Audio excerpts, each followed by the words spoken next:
자, 도쿄올림픽 딱 50일 남았습니다. 압도적인 반대 여론에도 올림픽 개최를 강행하는 분위기인데요. 일부 해외 선수단도 입국하면서 일본 당국의 방역 대책도 시작됐습니다.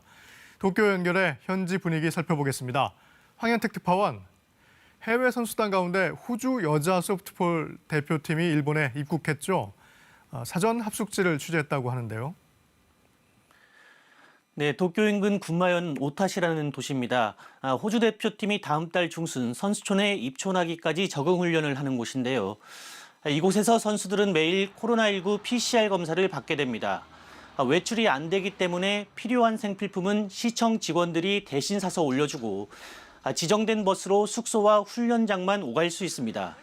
이렇게 선수를 거품으로 감싼 듯 외부와 완벽하게 차단하겠다는 게 일본 당국의 올림픽 대책, 이른바 거품 방역입니다.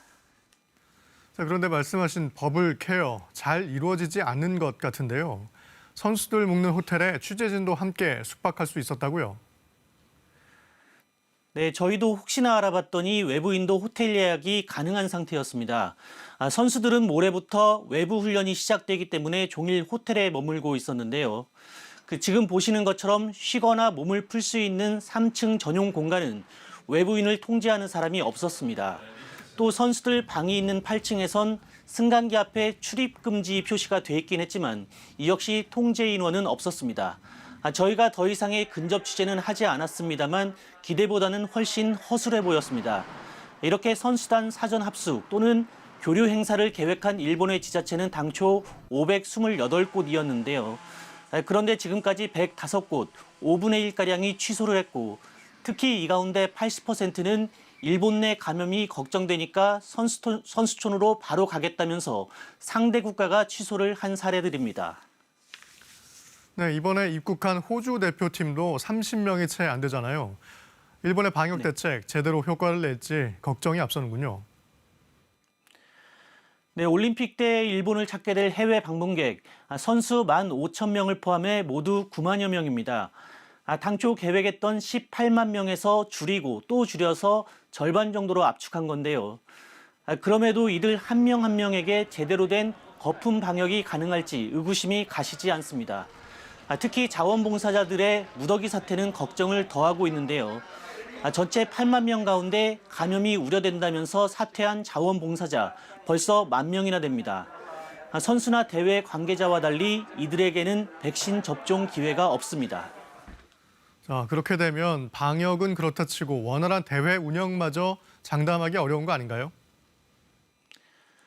네, 오늘도 도쿄에서만 508명의 신규 확진자가 나왔습니다. 오는 20일까지, 그러니까 개막 한 달여 전까지 긴급 사태를 이미 2차례나 연장했지만 개최가 가능하다는 100명 아래로 떨어지지 않고 있는 겁니다. 일본 정부의 방역 대책을 자문하는 전문가의 말 들어보시겠습니다. 今の状況でやるっていうのは普通はないわけですよね、このパンデミックで。一体何のためにやるのか、そういうことが明確になって。 자, 이런 압도적인 반대 여론에도 불구하고 일본 정부는 대회를 강행하겠다는 거죠? 그렇습니다. 특별한 변수가 없는 한 50일 뒤면 도쿄올림픽 성화가 불을 밝힐 것으로 보입니다. 올림픽 관련 수익을 포기하지 못하는 IOC, 여기에 올림픽을 장기 집권에 활용하려는 스가 내각의 정치적 계산이 확고하기 때문입니다. 개막 50일을 맞아 오늘은 메달 수여식 예행 연습도 열렸는데요. 조직위 안에서는 선수단 입국이 본격화하면 분위기가 금세 달아오를 것이다. 일본이 금메달 30개라는 역대 최고 성적을 내면 부정 여론은 단숨에 반전된다. 이런 의견까지 나오고 있습니다. 지금까지 도쿄에서 전해드렸습니다.